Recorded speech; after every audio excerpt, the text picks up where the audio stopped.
제가 이거를 가지고 조금 오래 얘기를 했는데 계속 이제 루카체 연속인데 이거를 구했습니다. 정말 어쩌다가 이것도 구하게 됐는데요.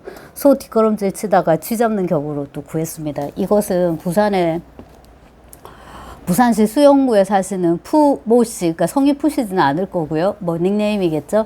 이게 원래 정가가 4,000원인 책인데요. 여름사에서 나왔는데 4,000원인데 판매가가 3배인, 무려 그것의 3배인 12,000원이고 배송료 3,000원에서 15,000원에 샀는데 이거 변혁기 러시아의 리얼리즘론 할 때도 말씀을 드렸지만 이 책이 필요한 사람이라면은 돈을 조금 높게 책정해도 이제 당연히 살 것이다. 제가 지금 딱 그런 경우죠. 15,000원 주고 이제 샀으니까. 근데 책도 또 되게 얇아요. 근데 이거보다도 지금 더 비싸게 샀고 사용 흔적이 있다고, 밑줄이 좀 있다고 이제 했는데 팔고자 하는 아주 엄청난 의지가 엿보이는 게 그 밑줄을 다 지우셨더라고요. 근데 또 그 독자로서 뭐 이분이 읽었는지 모르겠지만 독자로서의 어떤 해안 같은 게 보이던데 제가 볼 때는 그 지운 부분이 제가 읽으면서도 밑줄을 쳐야 되는 부분, 그러니까 핵심적인 부분이었다는 거죠. 자, 아무튼 그래서 이제 이 책을 손에 넣게 되었다. 이 책은 한 반, 3분의 1 요 정도는 루카치가 쓴 거고요.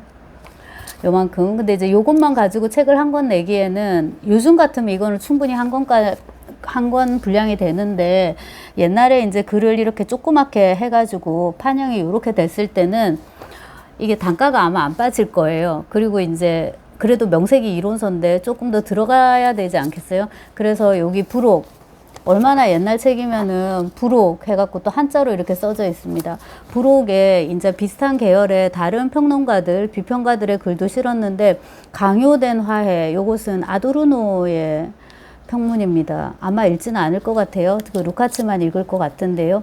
여기에 이제 들어가 있는 루카츠의 글은 제가 진짜 운이 좋습니다. 그러니까 제가 진짜 쾌재를 불렀는데 지금 제가 이제 보고 싶어 하는 요 비판적 리얼리즘과 사회주의 리얼리즘에 대한 상당히 상당히 긴 좀 내용이 되게 있을 것 같은 그런 이제 논문이 들어가 있고요. 그 다음에 좀 뜻밖이었는데 프란츠 카프카냐 토마스 만이냐, 이것은 제가 까치에서 나온 무슨 다른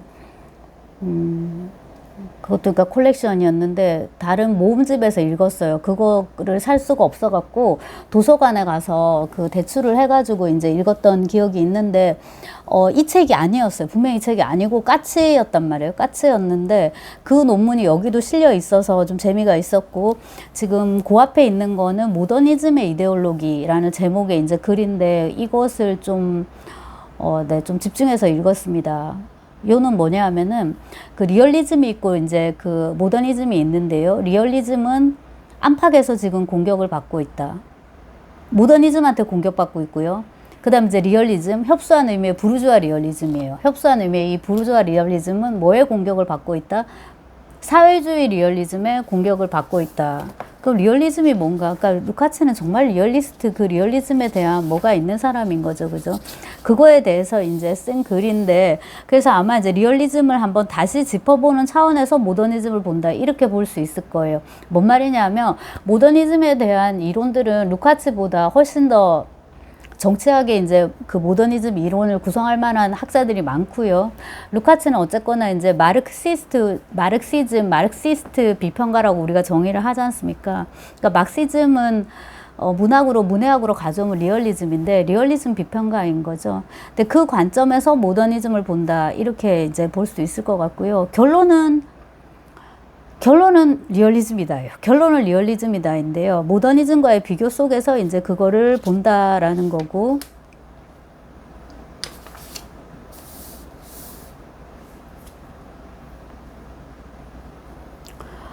네. 그런 얘기를 이제 선문에서 쓰고 있더라고요. 그 다음에 이제 이걸 뭐라고 하나, 독일어판 선문이니까 이게 재판 선문일 거예요. 이거는 이제 좀 더 이제 아우르는 외적인 거에 대한 이제 이야기인데, 대부분 다 이게 1955년 가을에 집필한 거다. 1955년이면 루카츠는 1885년생인데 1955년이면 70세입니다. 그러니까 칠순 어르신이, 그러니까 강의 원고인데 이게 그럼 이제 60대 후반이겠죠. 그죠? 육순 칠순 어르신이 이렇게 강의를 하면서 그러면 이제 원고를 쓰지 않습니까? 그거를 가지고서 이제 첨삭을 하면서 이제 글을 보다 완성된 글을 만드는데 굉장히 학구적인 논문 쪽으로 갈 것인가 아니면 보다 좀 보편적인 에세이로 갈 것인가 해서 평문에 가까운 그런 이제 에세이 쪽으로 가닥을 잡아서 이제 자기가 썼다는 거고요. 그 다음에 이제 시대적 정황이 되게 중요한데 1955년이면 1955년이면 이미 스탈린이 죽었어요. 스탈린이 1953년에 죽습니다. 그러니까 스탈린이 죽자마자 후르츠초프가 정권을 잡으면서 이른바 그 유명한 스탈린 격하 운동을 하게 되는데 그런 것들이 이제 그러한 여러 가지 시대 상황이 이 루카치가 이 원고를 쓰는데도 반영이 되었다라고 이제 어느 정도 본인이 얘기하는 거죠. 왜냐하면 필자는 이 문제를 더 이상 이솝의 언어를 빌지 않고 공공연하게 논할 수 있게 된 것을 기쁘게 생각한다. 이 이솝의 언어가 우의인데요. 우의. 그러니까 네, 말을 직설적으로 하면이 아니라 아예 말만 하면 그냥 잡혀가니까 최대한 우호적으로 이제 말을 해야 되는 그런 상황이 다고 이제 보통 얘기를 합니다. 그 스탈린 통치기를. 그래서 그냥 제가 좀 정확하게 정의를 하고 있는지는 모르겠는데 그때에 이제 그런 식의 함부로 말하지 못하는 어떤 분위기 때문에 어쩔 수 없이 애둘러서 말해야 되는 알레고리로 우의로 말해야 되는 그런 언어를 이솝의 언어라고 이제 불렀는데요. 왜냐하면 이제 이솝이 우화 작가잖아요. 그래서 이솝의 언어, 공산당의 언어, 공산주의 언어, 전체주의 언어 이렇게 이제 보시면 되는데 그 언어를 자기가 이제 쓰지 않고 그냥 깨놓고 말해도 안 맞아 죽는 잡혀가지 않는 그런 이제 상황이 돼서 기쁘다라고 얘기를 하고 이제 이 모더니즘의 이데올로기부터 이제 제가 보겠는데 이게 이제 쭉 읽어보니까 무슨 내용이냐면요. 이래요. 그 일군의 이제 모더니즘 작가들이 있잖아요. 여기서 이제 이 루카치가 주로 다루는 작가들은 사무엘 베케트, 우리한테는 고도로 유명한, 고도를 기다리며로 유명한 사무엘 베케트인데 루카치는 소설을 좋아하는 사람이라 그래서 제가 자꾸 루카츠를 다시 들춰보는 것 같은데요. 사무엘 베케트의 몰로이를 주로 염두에 두고 있어요. 왜냐하면 베케트도 우리한테는 극작, 그러니까 희곡, 부조리극의 원조이고 이제 고도를 기다리며의 작가이지만 원래 베케트는 굉장히 난해하고 실험적인, 그러니까 모더니즘이죠. 그런 소설을 쓰는 작가였거든요.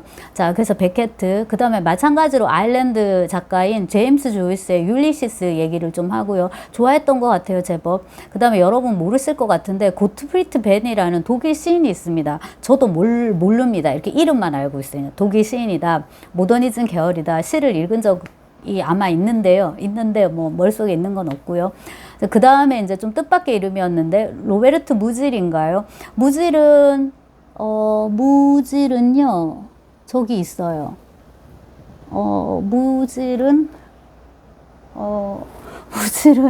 요게 무질이에요, 지금. 이렇게 손이 이렇게 지금 초점이 흐려지네요. 무질이 바로 냉장고 옆에 있는데요. 저 무질의 특성 없는 남자 얘기를 좀 하더라고요. 근데 무질 같은 경우에는 뭐 쿤데라나 카프카랑 해서 그쪽 사람들은 굉장히 좋아하는 그런 작가로 알려져 있는데 우리나라에는 이제 그들 덕분에 이름이 알려졌고 지금 번역이 이렇게 저거 말고 문학동네에서도 나왔거든요. 그래서 읽으려면은 번역이 지금 차고 넘친단 말이에요. 그런데 읽지 않고 있습니다. 아무튼 이제 그 로베르트 무질, 특성 없는 남자의 작가로서의 로베르트 무질. 그 다음에 이제 포크너 얘기하고요. 음행화 분노 언급하고요. 그 다음에 앙드레지드의 무보상 행위랑 악드 앵그라디디인가요? 네, 무보상행위 그거랑 사정꾼들이라는 소설이 있어요. 앙드레지드 이렇게 두툼한 민음사 세계문화전집에 들어가 있습니다. 그거랑 빼먹을 수 없죠. 프루스트의 잃어버린 시간을 찾아서. 근데 프루스트 얘기를 많이 하는 건 아니고요. 베냐민 얘기하면서 조금 합니다. 자, 이 정도 되면은 이제 모더니즘의 작가들이 어느 정도 언급이 됐고 루카츠가 모더니즘의 이데올로기다라고 했을 때 모더니즘으로 염두에 둔 것이 뭔지 이제 확 들어오는 거예요. 들어오고요. 그럼 이 반대급부로 이 리얼리즘에 반대되는 급부, 그러니까 모더니즘에 반대되는 리얼리즘의 대표자는 누군 거예요? 발자크나 플로베르, 스탕달, 톨스토이 빼고 누구냐면 토마스 만이에요. 그러니까 토마스 만 대 1군의 이 모더니즘 작가들이고요. 그다음 이 1군의 이 모더니즘 작가들은 어디로 다 간다? 카프카로 갑니다. 카프카로 가는데 모더니즘의 이데올로기 요 마지막에 카프카 얘기를 좀 하고요. 그 다음에 이제 쓴 글이 제가 옛날에 힘들게 찾아 읽었던 프란츠 카프카냐 토마스 만이냐인데요. 프란츠 카프카냐 토마스 만이냐는 물음은 모더니즘이냐 아니면은 현대 리얼리즘이냐. 현대 리얼리즘은 기존의 19세기에 쭉 이제 지배적인 어떤 파토스였던 양상이었던 그 부르주아 리얼리즘, 우리가 흔히 리얼리즘이라고 하는 그 리얼리즘하고 조금 이제 그것과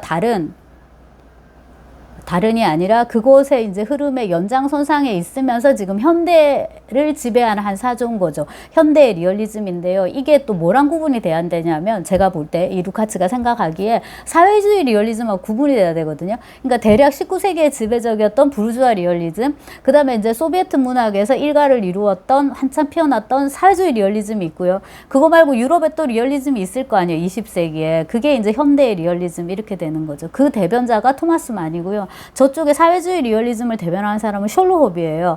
그래서 셜로호프를 굉장히 이 루카츠가 높이 쳤구나 이제 싶고, 토마스 만 소설 중에서도 마의 삶 말고 아드리안 레버킨인가요? 그 사람이 그 파우스트 박사에 나오잖아요. 그런 이제 인물들. 그러니까 굉장히 웅장하고 막 묵직하고 지루하고 되게 지적이고, 저게 저렇게까지 웅장해질 일이야 싶은 막 그런 소설을 쓰는 토마스 만의 또한 제일 그런 소설을 이제 루카츠가 제일 좋아했던 것 같습니다. 자, 그래서 프란츠 카프카냐 토마스 만이냐는 결국 모더니즘이냐 리얼리즘이냐 이고요. 이거에 대해서 이제 루카츠의 입장은 결론은 리얼리즘이다로 났던 것 같은데요. 제가 요거는 아직까지 읽지 않았어요. 하지만 이제 읽어야 말 것이고요. 논문 하나 읽는데 이렇게 비장할 일인가? 그냥 읽으면 되지. 자, 다시 이제 이 앞에 모더니즘의 이데올로기로 가면은 도대체 이놈의 이데올로기는 뭐냐?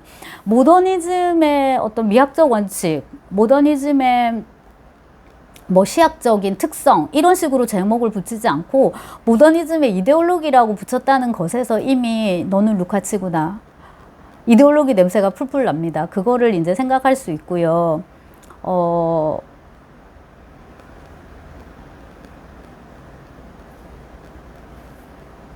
그 조이스 얘기 많이 했다라고 했잖아요. 근데 이제 리얼리즘하고, 그러니까 조이스하고 토마스만을 비교를 하는데요. 리얼리즘하고 모더니즘을 이제 구분하는 가장 이제 첫 번째 원칙은 그거예요. 제 식으로 요약을 하자면은 이게 어떤 기법으로서의 난삽함이냐 아니면 영혼으로서의 난삽함이냐인데요. 모더니즘은 영혼으로서 난삽하다는 거예요. 그러니까 리얼리즘도 예를 들자면 자유간접화법이라 하죠. 그거를 free indirect speech. 그러니까 이제 의식의 흐름, 내적인 이런 그런 의식의 흐름을 3인칭의 형식으로 이제 쓰는데 한편으로 이제 1인칭처럼 읽히기도 하는 그런 화법인데, 우리 이제 근대 소설에서는 이상인데요. 그거를 이제 얘기를 하는데 리얼리즘에서도 그거를 쓴다. 하지만 리얼리즘 소설, 가령 이제 토마스 만 같은 경우죠. 그것은 이제 그냥 기법으로서 어떤 상황에서 필요하니까 쓰는 건데, 이놈의 모더니스트들은 그냥 이게 아예 뭡니까? 영혼이다라는 거죠. 그 영혼이 이제 그대로 반영이 되는 거고요. 그 다음에 내용이 형식을 결정한다. 그 루카츠의 첫 번째 평론집요. 영혼과 형식요. 그런 것처럼 영혼이 어쩌면 이제 형식을 결정하는데요. 그러나 인간 자신이 초점이 되지 않는 내용은 없다. 문학의 주제가 아무리 다양하더라도 근본적인 문제는 언제나 인간이란 무엇인가라는 거예요. 근데 문제는 뭐냐면 리얼리스트들은 인간이란 무엇인가라는 문제를 다룰 때 항상 사회성을 염두에 둡니다. 근데 여기서 아리스토텔레스까지 인용을 해요. 아리스토텔레스는 인간을 이런 사회적 동물이라고 했는데 어쩌고 저쩌고. 그러니까는 이 소설을 다룰 때 이 사회적인 부분, 사회적 존재로서의 인간을 묘사하지 않으면 그거는 일단 아니에요. 루카츠의 잣대로 되자면은. 그러니까는 이제 리얼리즘은 그렇게 하고 있는데 인간의 사회성을 이렇게 중시하고 사회적인 부분에 관심을 기울이는데, 모더니즘은 그렇지가 않다라는 거예요. 오로지 이제 자기 존재에만 기반하게 되고 다들 이제 고독한 거죠. 그러니까는 이상한 소리 했었고, 그리고 이제 자폐적이고 자의식이 넘쳐나고, 주인공 자신은 개인적 역사를 갖지 않는다. 무의미하게 불가피하게 세상에 뭡니까? 내던져진 존재이다. 그리고 역사가 없어요. A 히스토리컬. 여기서 역사적 존재다라고 했는데 아예 무역사, 역사를 끼고 있지 않은 거죠. 그리고 이제 구체적으로 또 예를 드는 게, 조이스는 더블린이 나오잖아요. 그 다음에 이제 카프카하고 무지는 합스부르크 왕조를 등장시킨다. 하지만 이제 이거에 천착하지 않는다는 거죠. 그냥 배경만 되고, 과연 그런 거에 대해서는 조금 의심의 조금 논란의 여지가 있겠지만은 사실 이제 수긍이 되는 부분이기도 하고요. 그 다음에 이제 악트, 제가 잘못 읽었어요. 악트 뭐라고 했죠? 악트 그라디트, 액션 크레디트. 요 지드의 무보상행이 좀 영어를 써놨는데 네. 이거를 이제 얘기를 하는데요. 이거 이제 모더니즘의 한 단면으로서 얘기를 하는 거죠. 객관성도 없고, 주관성에 철저히 굴복하고, 이렇게. 그리고 이제 여기서 제일 많이 쓰는 게 루카츠가 이들에 대해서 추상이라는 표현이에요. 추상이라는 표현. 그러니까 리얼리스트들은 어쨌거나 구체적인 전형성을 확립하려고 해요. 이 전형성은 괄호치고 총체성, 전체성, 일반성으로 바꿀 수 있어요. 그러니까 개별적인 사실을 묘사할 때도 그것은 어떤 전체, 총체를 구성하는 데 기여하게 돼 있어요. 그에 반해서 이제 그게 훌륭한 거다라고 생각을 하고요. 그게 하나의 모범이고 전범이라고 이제 얘기를 하는 거고요. 반면에 모더니즘은 뭡니까? 모더니즘은 추상적이에요. 추상의 특수성에 이제 다 기여한다는 거예요. 그래서 전부 다 모호하고 애매한데 그걸 이제 이 구체적인 작가를 가지고 와서 얘기를 하자면 아까 이제 무질 같은 사람인데요. 무질의 문장을 그대로 인용을 하는데 내가 역사소설을 쓴 것은 아니라고 말해야겠군. 나는 실제 사건에는 관심이 없으니까. 사건은 어떻든 서로 바꿀 수 있는 것이거든. 나의 관심사는 무엇이 전형적인가 하는 것으로서 말하자면 현실의 희미한 측면이라고 할 수 있다. 이게 고스틸리인데요. 현실을 희석해가지고 보여준다는 거예요. 그게 이제 카프카가 뭐라 해야 되나 극점이라는 거죠. 카프카가 이제 최고라는 걸로 이제 볼 수 있을 것이고요. 무질 얘기를 많이 합니다. 자연주의도 언급을 하는데 우리는 보통 자연주의를 리얼리즘의 맥락에서 보는데 여기서 루카츠는 자연주의를 안티 리얼리즘까지는 아니어도 그 정도까지는 아니어도 리얼리즘에 끼워주기 조금 싫어한다라는 그런 느낌을 받았고요. 이 모더니즘을 대표하는 아주 좀 주목할 만한 작가로서 이제 무지를 계속 얘기를 하는데 왜 그러냐면 아까 그 현실을 희미하게 한다 했잖아요. 고스틸리하게. 그거를 유령같이 이제 묘사한다라는 건데요. 그거를 좀 다르게 표현하면 혹은 이제 내적인 어떤 인간의 정신 심리 상태에 초점을 맞추자면 그게 뭐냐면 정신병리하게 되는 거예요. 그래서 온갖 미친 것들이 이렇게 나오고 이 맥락에서 반드시 언급되어야 되는 이름은 지그문트 프로이트다. 그래서 병적인 것에 대한 이러한 집착은 문학에서만 발견되는 것이 아니다. 프로이트의 이제 정신분석학이 또 이런 것이다라고.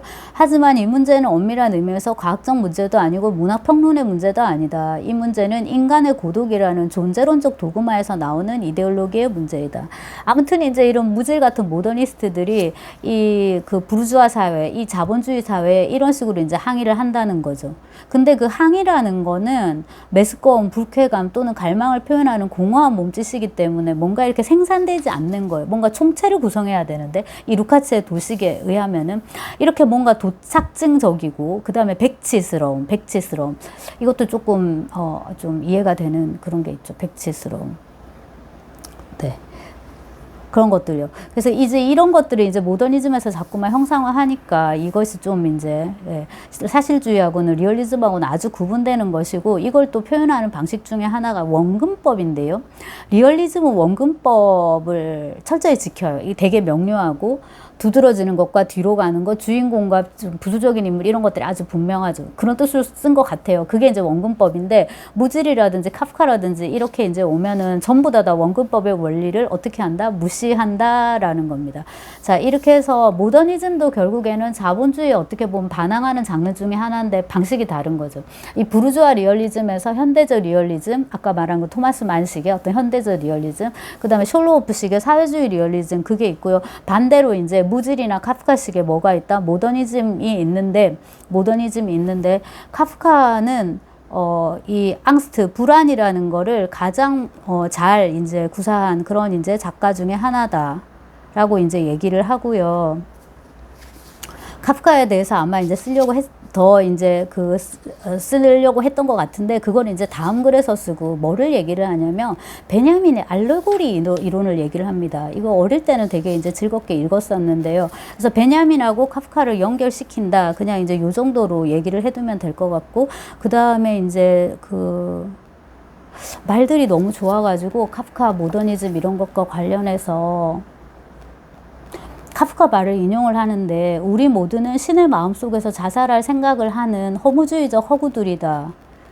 자, 그 다음에 이제 희망이나 이런 것들에 대해서 얘기를 하는데 지긋지긋한 희망, 끝없는 희망 하지만 제발 우리에게는 그만. 역시 이제 카프카다운 말들이죠. 네.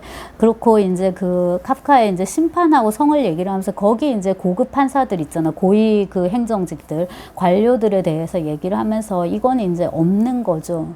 만약에 여기에 신이 있다면 그 신은 종교적 무신론의 신일 수밖에 없다라고, 없는 신이라는 거, 더 이상 존재하지 않는 그런 신이라는 거고, 뭔가 이 초월적인 존재인데 이 여기서 초월성, 즉 불가해한 비무의 유일한 목적은 이 세계의 죽은 얼굴을 드러내는 일 뿐이다라고. 이 비무가 뭔지 모르겠어요. 부정어를 두 개를 쓰면은 긍정이 돼야 되는데 한번 읽어볼게요. 니히텐데스 니히츠. 그러니까 니히츠 하면 이게 없는 건데 또 없는 거란 말이에요. 그러니까 이거는 이제 계속 추상적인 특수성으로 가게 될 수밖에 없는 거예요. 근데 이제 그 리얼리즘은 아까도 말했듯이 구체적인 전형성, 구체적인 일반성, 구체적인 보편성 이걸로 가야 되거든요. 근데 카프카가 결국에는 글로 가지 못했다. 그러니까 궁극의 성취는 결국 리얼리즘이 돼야 되는데 그러지 못했다라는 식으로 얘기를 끝내는 거에서 역시 루카치의 어떤 그 꼬장꼬장한 어떤 루카치만의 고갱이라고 할 수도 있겠죠. 그치? 거의 이 정도면 강박관념인데 그거를 이제 다시금 확인하게 되고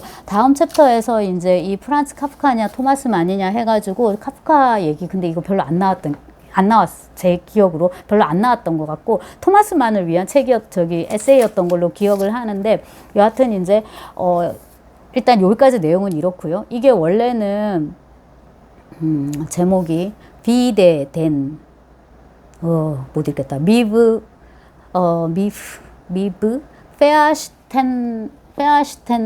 페아시텐넨 레알리즈무스. 그러니까 오해된 리얼리즘에 반하여 해서 이제 독일어 원래 이제 이런 건데요. 직역을 하면 오해된 리얼리즘에 반대한다. 그러니까 그 수장 선택에 해석에 반대한다 했잖아요. against interpretation인가 그거 이제 생각나는 제목인데 물론 수장 선택이 더 뒤에 쓴 거고요. 이제 요건데요. 요거를 이제 조금 더 이제 우리한테 호소하는 제목으로 현대 리얼리즘론으로 바꿔가지고 이제 이렇게 번역을 했고요. 요게 이제 그 스탈린 격하 운동이 이제 끝난 그 시점에서 이제 쓰인 거라고. 그리고 이제 그 중에 대표적인 글들을 이렇게 이제 모은 건데요. 아주 기쁜 마음으로 지금 읽고 있고요. 그 다음에 여기 이제 시작할 때 마르크시스트 비평가인 게오르크 루카치는 진보적 지식인들로부터 받은 지극한 찬사와 그 후광에도 불구하고 정치적으로는 또는 개인적으로는 그다지 행복한 편이었다고 말할 수는 없다.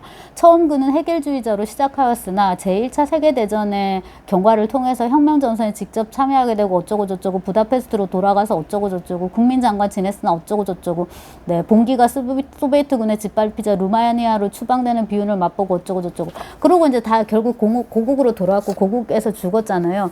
근데 이제 한 마리의 호모 사피엔스가 70년 80년을 살았으면 자기 발로 걸어다니고 말할 수 있고 그 다음 이제 이 사람이 이걸 쓰는 일이었으니까 글을 읽고 쓰는 게 자기 일이었으니까 죽을 때까지 이렇게 읽고 쓰고 했는데 뭐가 불행합니까? 뭐가 저는 진짜 이보다 더 멋진 삶이 있을까 하는 생각을 하게 되고요. 그 다음에 이제 뭐 저는 그렇게 재주는 없지만은 어쨌거나 이제 공부하는 거를 업으로 삼고 공부하는 거를 좋아하는 사람으로서 사람이 이렇게 나이가 많이 들었는데도 지적인 능력을 잃지 않고 그다음에 체력도 건강하고 해서 그리고 이게 모더니즘이 자기가 쭉 연구해온 주제가 아니잖아요. 새로운 주제인 거잖아요. 그리고 이거를 쓸 때는 카프카는 이미 죽고 없어요. 근데 카프카 계속 읽힌단 말이에요. 도대체 저거는 뭐 하는 놈이지?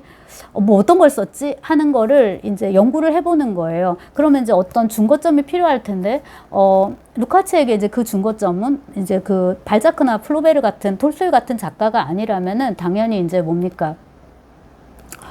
토마스 만인 거죠. 그러니까 토마스 만을 중거점으로 해서 이 괴상한 모더니즘 작가를 내가 한번 읽어보자. 그 다음에 모더니즘 전체의 어떤 이데올로기를 한번 정리해보자라는 거잖아요. 그런 학구열과 그 다음에 성실성과 생산성과 뭐 일단은 다 체력인데요. 그것이 굉장히 부럽고 그리고 이제 좀 실용적인 차원에서 여전히 관심이 있는 이 모더니즘과 리얼리즘 문제, 그 다음에 이제 저 공부하는 것과 관련해서는 이 비판적 리얼리즘과 사회주의 리얼리즘의 문제, 이거를 이제 읽고서 아무래도 한 번 더 찍어야 될 것 같습니다.